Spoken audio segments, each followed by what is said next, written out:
শুভ দুপুর প্রিয় দর্শক, আপনাদের সকলকে শুভেচ্ছা, সাদর আমন্ত্রণ। চ্যানেল আয়ের পর্দায় দেখছেন নিয়মিত আয়োজন ফ্রেশ প্রিমিয়াম টি তারকা কথন। দর্শক, তারকা কথনের আজকের আয়োজন দুজন আলোকিত ব্যক্তিত্বকে নিয়ে, যারা আজ আমাদের মাঝে নেই, তবে তাদের কাজ বাংলাদেশের শিল্প সাহিত্যের দুটি ধারায় মাইলস্টোন হয়ে থাকবে।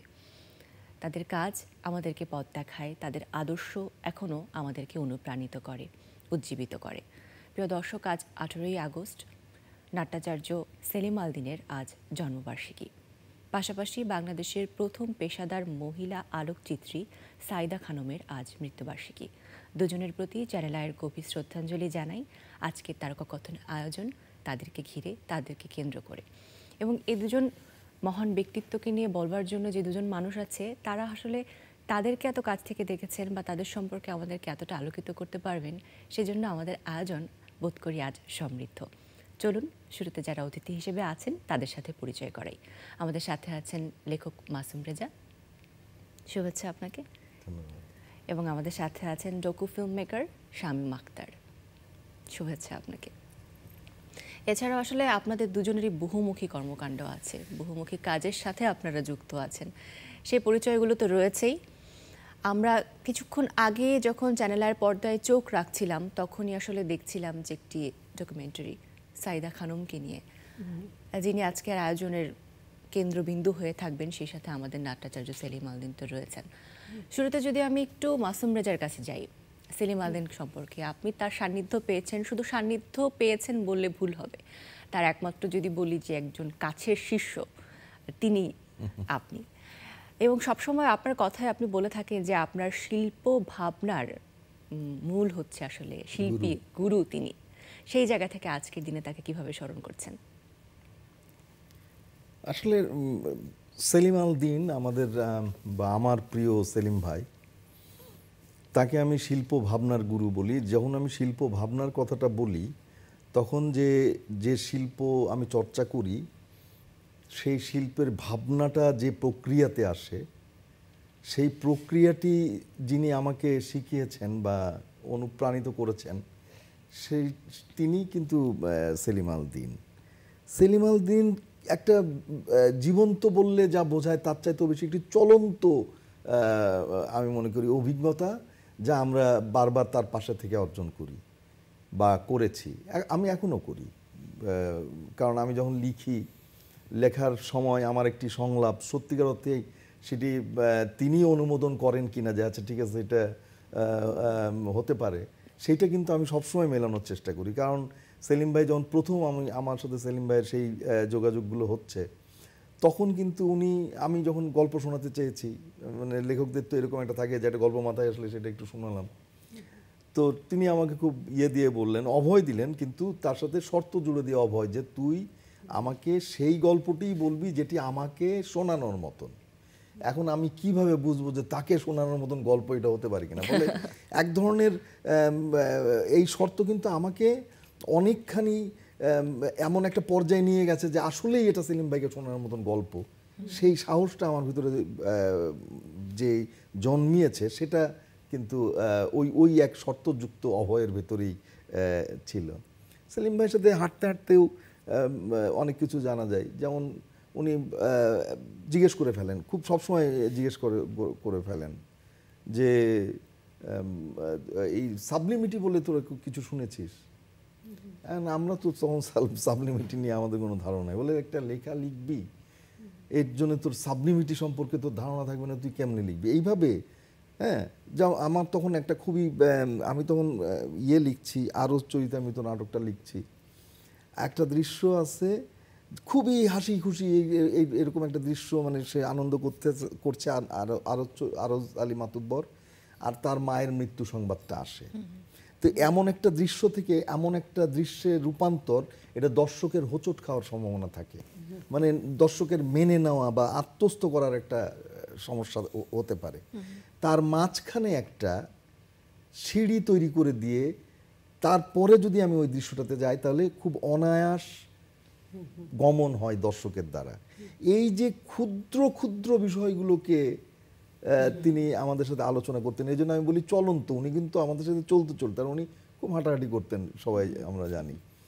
তিনি জীবন্ত এবং চলন্ত একজন শিক্ষক ছিলেন আমাদের সত্যি জন্য। অনেক ভালো এইটুকুই। লাগলো আসলে আয়োজনের শুরুতে আপনি এত সুন্দর একটা স্মৃতিচারণের মুহূর্তগুলো সেই সাথে আপনার শিল্প ভাবনার গুরুজি কিভাবে হয়ে উঠলেন আর সেই বর্ণনাটাও একটুখানি আমরা পেলাম। আপনার কাছে আবারও আমরা ফিরবো। শামীম আক্তার, আপনার কাছে শুনতে চাই সেই মহিয়সী প্রাণ, সেই মহিয়সী নারীকে নিয়ে, আমাদের সকলের প্রিয় সাইদা খানম। তাকে আপনি জেনেছেন কিভাবে? আমার সেই আগ্রহটা আসলে সব থেকে আগে হলো যে তার সম্পর্কে জানা আপনার কিভাবে হয়েছে শুরুতে? সাইদা আপা মানে যদি 60-এর দশক বলি, যে যেই সময় আমাদের আর কি বলা যায় চৈতন্যদয় হচ্ছে, একটু একটু বুঝতে পারছি একপাশ, সাইদা আপাকে এহেন মানে তখন তো আর এইভাবে মানে ওই নাটকও হচ্ছে না বা কোনো অনুষ্ঠান ওইভাবে হচ্ছে না, কিন্তু অনেক কালচারাল প্রোগ্রাম কিন্তু মানে অনবরত হতো বিভিন্ন জায়গায়, মানে বিশেষ করে ইঞ্জিনিয়ারিং মানে ইনস্টিটিউট কয়েকটা জায়গা ছিল প্রধান প্রধান, ওই জায়গাগুলোতে হতো। এহেন জায়গা নেই যেখানে সাইদা আপাকে দেখিনি। দুটো বেনি থেকে আস্তে আস্তে একটা বেনিতে গেল, বিভিন্ন জায়গায় কোনো একটা চলচ্চিত্র প্রদর্শনী সাইদা আপাকে দেখতাম ওখানে উপস্থিত আছেন এবং খুব দৃঢ়। সাধারণত আমরা দেখি আশেপাশে অনেক পুরুষ ফটোগ্রাফাররা ছবি তুলছে, ওখানে একজন নারী একদম ওইভাবে দাপটে দাঁড়িয়ে ছবি তুলে যাচ্ছেন। তার দৃষ্টিটা কিন্তু আমাদের চাই বা না চাই, ওই ছোটোবেলা থেকেই তাকে দেখতাম অনেক উঁচু করে আর কি, ঘাড় উঁচু করে দেখতাম। সেই মানুষটাই আমার বন্ধু হয়ে যায় পরে। আমি যখন চলচ্চিত্র নির্মাণ শুরু করি, একটু জাস্ট কারেকশন, সেটা হলো গিয়ে শুধু ডকুমেন্টারি করি না, ফুল লেন্থ ফিচারও করে থাকি। তো তখন যখন আমার প্রথম মানে পূর্ণদৈর্ঘ্য দেখানো হচ্ছে, সাইদা আপা এসে বললেন আমি তোমার উপরে একটা ছবি করতে চাই। ছবি যদি করি, যে ছবি আমি স্টিল দিয়ে করব, তো সুতরাং তুমি আমাকে সময় কবে দেবে। আমি তো নিজে খুবই পুলকিত হলাম। তা সেই প্রথম ওনাকে চেনা খুব কাছ থেকে, এই আমার বন্ধু হয়ে গেল। এই হেন ওই সময়ের থেকে এগিয়ে থাকা নারী কাকে বলে, মানুষ কাকে বলে, সেটা সাইদা আপাকে খুব কাছ থেকে দেখে দেখে চিনেছিলাম, বুঝেছিলাম। তা আমার জন্য একটা প্রেরণা ছিল এবং খুব ইচ্ছে হতো যে ওনাকে নিয়ে আমি একটা মানে অন্তত আর কিছু না হোক হয়তো একটা বায়োপিক করব। ওই জন্যই যখন আমি মানে খুবই অসুস্থ হয়ে গেছিলেন দেখে ওনার ছবি তুলতে গেছিলাম, যে ওই একদিনের মাথায় আমি তাকে কিন্তু মানে পুরো তাকে নিয়ে ডকুমেন্টারিটা, যেটা আর কি মনের মতো হয়নি আমার, কিন্তু করেছিলাম। আচ্ছা, মনের মতো যেহেতু হয়নি, তাকে নিয়ে ফুল ফ্লেজ একটা সিনেমা যেটা আসলে দর্শকের কাছে খুব সহজে পৌঁছে যেতে পারে, এমন কি কোনো ভাবনা আছে তৈরি করার? ভীষণভাবে রয়ে গেছে মাথায়। হ্যাঁ, মানে ওনার সেই মানে যেই মানুষটি খুব অল্প বয়সে স্বপ্ন দেখতেন যে ছবি তুলবেন, এবং সেই পর্যায়ক্রমে তার রোলিকর্ড যখন হাতে আসলো, রোলিকর্ডটা হাতে নিয়ে, যেটা দিয়ে আমি মানে সেটা তার মানে প্রাণের চাইতেও প্রিয় একটা বস্তু ছিল, বস্তু নয় যেন, ওইটার সাথে সেই অযান্ত্রিকের মতো কথা বলা, বন্ধু হয়ে গিয়েছে। বন্ধু হয়ে গেছিল তার ক্যামেরা।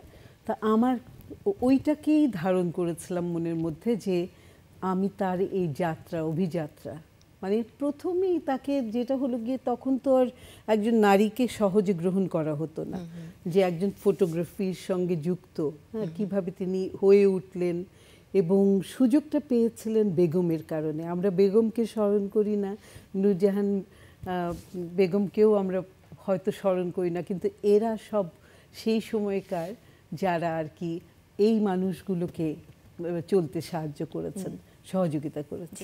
মাসুম রাজা, আপনার কাছেও একটু আমরা সাইদা খানমকে নিয়ে জানতে চাই যে আপনার লেখায় বা সব কিছুতে নারী চরিত্র থাকে বা প্রাধান্য পায়, সেই জায়গা থেকে আসলে আমাদের নারীরা সমাজে কতটা গুরুত্বপূর্ণ সেই একটা প্রতিচ্ছবি তো রয়েছে। সাইদা খানম এমন একজন মানুষ হিসেবে বা শিল্পী হিসেবে তার একটা প্রাধান্য তো রয়েছে, কিন্তু নারী হিসেবে যে সময়টা থেকে তিনি এই চর্চাটা শুরু করলেন, মাত্র 12 বছর বয়স যখন, 1941 সাল, সেই সময়ে ক্যামেরা হাতে তুলে নেওয়া, তারপর পেশা হিসেবে এমন একটা কাজকে বেছে নেওয়া, সেই জায়গা থেকে ওই সময়ে একজন সাইদা খানমের চ্যালেঞ্জগুলো আসলে আপনি দেখেছেন বা আপনি তাকে নিয়ে কাজ করেছেন। একদম সময় তাকে নিয়ে আমি কাজ করি নাই, কিন্তু তার সম্পর্কে আমার ভালোভাবে আমি অবগত, এই কারণে যে তার শেষ বয়সের শেষের দিকে এসে তার সাথে খুব খুব বেশি যুক্ত ছিলেন নিশাত জাহান রানা, যিনি মানে আমাদেরই আমরা একসাথে কাজ করা মানুষ, এবং তার সম্পর্কে সাইদাপার সম্পর্কে আমি খুব ভালো মতন শুনতাম। এবং ওই প্রথম যখন আমি শুনেছি যে তিনি বাংলাদেশের প্রথম নারী ক্যামেরাম্যান যিনি স্থির চিত্র তুলেন, হ্যাঁ, সেটা শুনে আমি কিন্তু, এবং ওই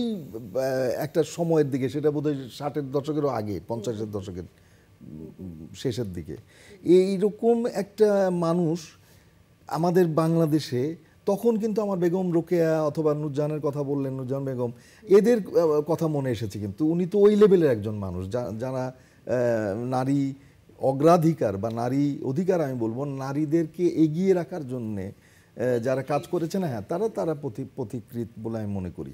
আর আমার নাটক লেখার ব্যাপারে আমি হয়তো সাইদা আপাকে নিয়ে এ পর্যন্ত লিখি নাই, কিন্তু আমি কিন্তু এই সমস্ত মানুষকে নিয়ে লিখি, যাদেরকে নিয়ে লিখি, তারা যেন এই এক সময় যে এইরকম মানুষের রূপান্তরিত হতে পারে সেই সুযোগ তারা পায়। কারণ আমরা হয়তো তখনই উনি করেছেন, এখন কেন আমরা করি না? কারণ তো আসলে এই সমাজটাকে তো আমরা এমনভাবে বদলাতে শুরু করেছি যে এর ভিতরে সংকীর্ণতাই বেশি বেশি প্রবেশ করেছে।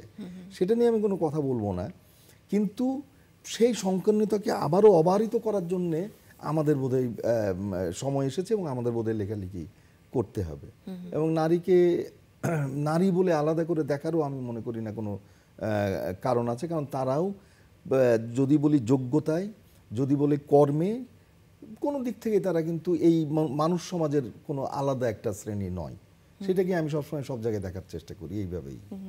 সেটা এখনকার ধারণা যে নারী আসলে আলাদা কোনো সত্তা নয়, পুরুষ নারীকে আসলে একই জায়গায় একই সুযোগ সুবিধা দিতে পারবো, কিন্তু সেই সময়টার যখন কথা বলি যে তখন আসলে এই সময়টা এই ধারণাটাই আসলে ছিল না যে নারী আসলে সেই ফ্লোরটা পেতে পারে বা কাজ করতে পারে।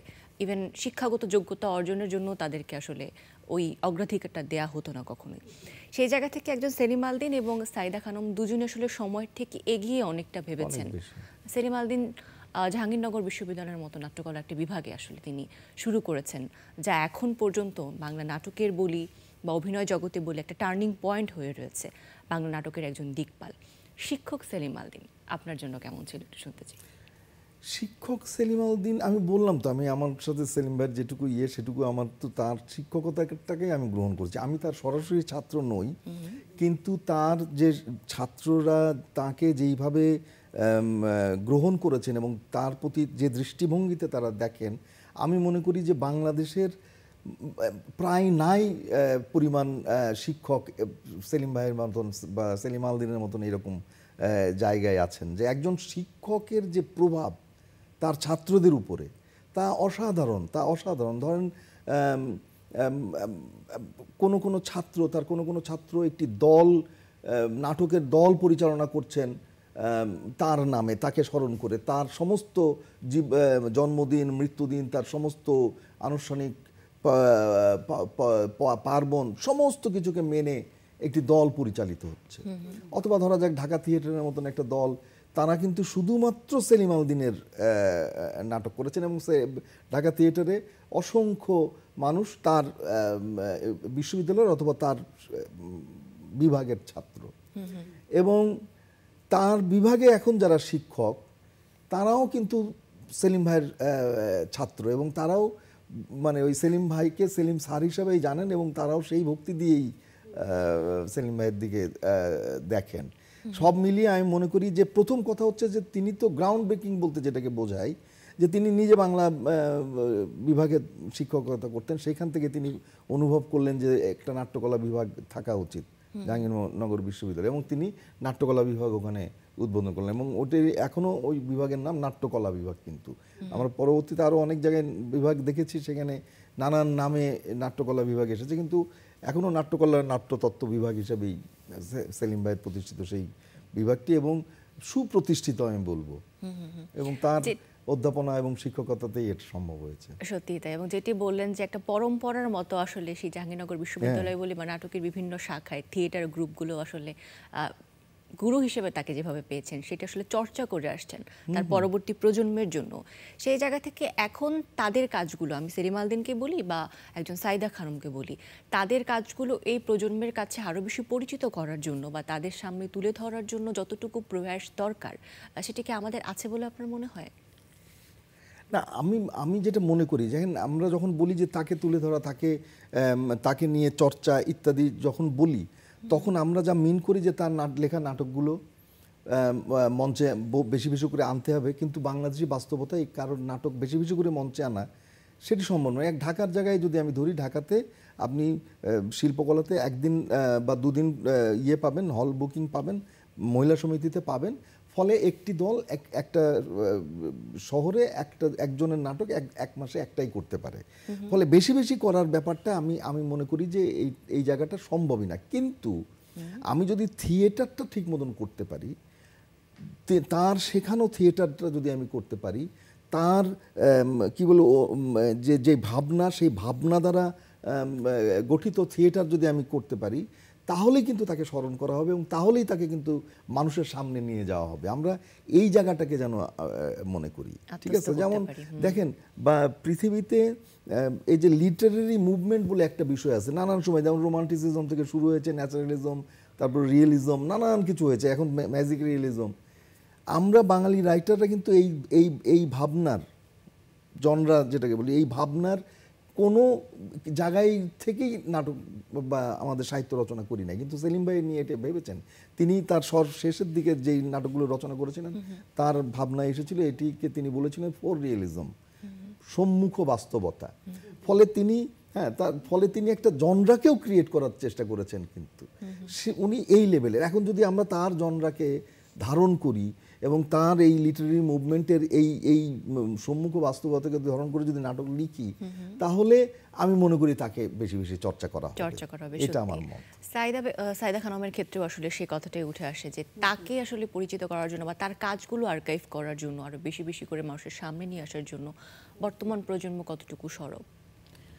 যেটা হলো কি যে মানে এটা নির্ভর করে যারা উদ্যোক্তা হবে বা যারা মানে সেখানে এটা পাওয়া খুব বিরল। হ্যাঁ, আর তাকে মানে আমাদের পত্রপত্রিকাতে বা এমনি মিডিয়াতেও খুব কমই আলোচিত হয়। আজকে না হয় একটা আমরা উপলক্ষ ধরে তবু কথা বলছি, কিন্তু সচরাচর এগুলোর মাধ্যমেই কিন্তু সম্প্রসারিত হয়, দর্শক দেখে, তাদের প্রতিক্রিয়া ব্যক্ত করে, এইভাবে কিন্তু ব্যাপৃত হয়। তা এই ক্ষেত্রটা কিন্তু একেবারে বিশেষ করে তার যে সময়ের যে ছবিগুলো, হ্যাঁ, যে ছবিগুলো উনি তুলেছেন এবং অনেক যত্নে রেখেছিলেন, হ্যাঁ, অনেক কিছু আবার বের করে আনা দরকার ছিল আমাদের, সেই ধরনের প্রদর্শনী তো হচ্ছে না। হ্যাঁ, এই প্রদর্শনীগুলো খুব জরুরি এবং আলোচনা হওয়া দরকার তাকে নিয়ে। এই জন্য যে ওই সময়টা যারা প্রতিকৃত নারী, তাদের সকলেরই আলোচিত হওয়া উচিত। এক্ষেত্রে আসলে এগিয়ে আসতে পারে কারা সব থেকে বেশি, বা কারা ভূমিকা রাখতে পারে এক্ষেত্রে? এখানে সাধারণত আগে তো নারী সংগঠনগুলো এগুলোর উদ্যোগগুলো নিত, কিন্তু এখন যেটা হয়েছে যে এখন মিডিয়ার একটা ভূমিকা আছে এখানে। সবাই যে বুঝে করে তা না, সবাই সময়ের মনে করে যে আধুনিকতা হয়তো বা কি বলবো উত্তর আধুনিকতার সূত্র ধরে দেখা যায় যে অনেককেই আমরা কিন্তু এক পাশে ঠেলে রাখি। তা সেইখান থেকে যারা প্রথমে সূচনা করেছিলেন, ওইভাবে পথে হাঁটতেন এবং সেই সময়ে একটা নারী কেন কাঁধের ছবি মানে ক্যামেরা নিয়ে হেঁটে যাচ্ছেন, তাকে ওই একটি ছবি তোলার কারণে কিন্তু পাথরের খেতে হয়েছে, মানে ঢিল ছোড়া হয়েছিল তার উপরে। তা ওই যে গল্পগুলো, এগুলো গল্পই রয়ে গেছে, এগুলো আলোচিত হওয়া দরকার। সেই পত্রপত্রিকা এখানে একটা ভূমিকা নিতে পারে, মিডিয়া, ইন্টারভিউ, লোকজন যারা আছে, এগুলো মানে জানতে হবে তো, উৎস কোথা থেকে। সত্যি তাই। আরো অনেক ঘটনা আসলে তার জীবনে আছে। এটা একটা বৈচিত্র্যময় সময়, আসলে বৈচিত্র্যময় কর্মজীবন। সেই জায়গায় একটা বিশেষ জায়গা জুড়ে আছে আসলে সত্যজিৎ রায়ের সাথে তার সম্পর্কের জায়গাটা। সত্যজিৎ রায়কে আমরা কে না চিনি, তার চলচ্চিত্র এখনো আমাদের জন্য কতটা প্রাসঙ্গিক। তেমন 3টি চলচ্চিত্রে তিনি ছবি তোলার সুযোগ পেয়েছিলেন, মানে প্রায় অসম্ভবকে সম্ভব করার মতো কাজ, এবং সেই ছবিগুলো নিয়ে চর্চা কিন্তু এখনো আছে। সেই সময় দাঁড়িয়ে একজন সত্যজিৎ রায়কে দেখা এবং কাজ করে তার সান্নিধ্য পাওয়া, এই বিষয়টি নিয়ে একটু শুনতে চাই। আপার কিন্তু আমি এটা বলতে হবে যে ওই সময় যে তাকে কিন্তু কেউই যেতে দিচ্ছিল না। কলকাতায় গেছেন নিজের উৎসাহে কিন্তু যোগাযোগ করেছিলেন। সঙ্গে সঙ্গে সত্যজিৎ রায় যা হয়, হ্যাঁ তুমি আসো, এবং পারিবারিকভাবে মানে একজন হয়ে গেছিলেন ওই বাড়ির। এবং ওনার স্ত্রী বিশেষ করে খুবই স্নেহ করতেন। সেই সুবাদে কিন্তু ওই যে চারুলতা, তারপরে এগুলো সবগুলোর সঙ্গে মানে যুক্ত থাকা, একদম পেছনেই থাকতেন সবসময়, খুব কাছের বন্ধু হয়ে গেছেন। ওনার একটা বই আছে যেটা বেরিয়েছিল অ্যালবামের মতো অনেকটা, খুব আমার মনে হয় আরেকটু ভালো ওটা হতে পারতো। কিন্তু তারপরে ওর যে ছবিগুলো, যেটা আমি মানে প্রোডাকশনের ক্ষেত্রে বলছি, মানে পাবলিকেশনটা আরও সুন্দর হতে পারতো। আমার সত্যজিৎ, আমার চোখের সত্যজিৎ। সুতরাং এই বইটারও যেমন প্রচারণা হয়নি, কেউ জানে না যে এটা পাওয়া যায়। ওখানে ওনার তোলা যে ছবিগুলো আছে খুব ব্যক্তিগতভাবে, একদম বেডরুমে ঢুকে স্বামী স্ত্রী কথা বলছেন সে অবস্থায় ছবি তুলেছেন, যা যা দেখেছেন সেগুলোরই বর্ণনা, কিভাবে যুক্ত হলেন। এবং সত্যজিৎকে বুঝতে হলেও কিন্তু একটা মার্গের একটা মাত্রা থাকে, তা ওই জায়গাটা থেকেই কিন্তু ওই উৎসাহ নিয়ে গেছিলেন। তা আমার মনে হয় যে ও মানে যদি আমরা সাইদা খানমের কাজগুলো দেখি এবং ওগুলো দেখলেই বুঝতে পারবো যে কতটা সময়ের থেকে এগিয়ে থাকা মানুষ, এবং কিভাবে এক্সপেরিমেন্টালি, যেটা এখনই যে আলো ছায়ার যে চিত্রগুলো আমরা তুলে থাকি, সেই সময় একটা রোলিকর্ড, অবশ্য রোলিকর্ড অনেক বেশি মানে শক্তিশালী একটা ক্যামেরা বলবো, তার ওইটার যে ব্যবহার সেটা কিভাবে করেছেন, ওনার একটা প্রদর্শনী আমি দাবি করব কে যেন হয়। হ্যাঁ, এটা জানি না আদৌ হবে কিনা। এইভাবেই কিন্তু আজকে অনেকেই ছবি তুলছে এবং অনুপ্রাণিত ওনার সূত্রেই আমি বলবো। এবং আমরা দেখব যে মেয়েরা আজকের, ওরা কিন্তু সবাই মিলে, মুনিরা মোর্শেদ মুন্নি, তারপরে রানা, হ্যাঁ যার তা, সুতরাং এরা সবাই কিন্তু মানে ওনাকে ঘিরে ছিল। তাদেরই একটা মানে তারাই কিন্তু একটা উদ্যোগ নিতে পারে এটার যেন একটা প্রদর্শনী হয় এবং এই ধারাবাহিকতা চলে। বাহ, আমরা একটু মাসুম রাজা আপনার কাছে জানতে চাই, আয়োজনের একেবারে শেষ দিকে আমরা আছি। সর্বোপরি সেলিম আল দীন আমাদের বাংলা নাটকের ক্ষেত্রে, আমাদের শিল্প সংস্কৃতি চর্চার ক্ষেত্রে একজন দিকপাল ছিলেন। তার নাটকের কোন বৈশিষ্ট্যগুলো আসলে আপনার মনে হয় যে তাকে সব থেকে বেশি আলাদা করেছে, বা তার কোন ভাবনার জায়গাটা সব থেকে আলাদা করেছে তাকে? আসলে দেখেন, বৈশিষ্ট্য বললে সেলিম ভাই, ওই যে আমি বলেছি না, সেলিম ভাই কিন্তু একটা চলমান নদী, তার কোনো বৈশিষ্ট্য আলাদাভাবে বলা যাবে না। আমি যে শেষে বললাম সম্মুখ বাস্তবতা, তারও পরে উনি কিন্তু দেখেছেন যে বাংলাদেশের পালাকাররাই মূলত এই পারফর্মিং আর্টস বলতে যেটা আমরা বুঝি, এই পালানাট্য বা পাঁচালী নাট্যই মূলত আমাদের নিজস্ব নাট্য।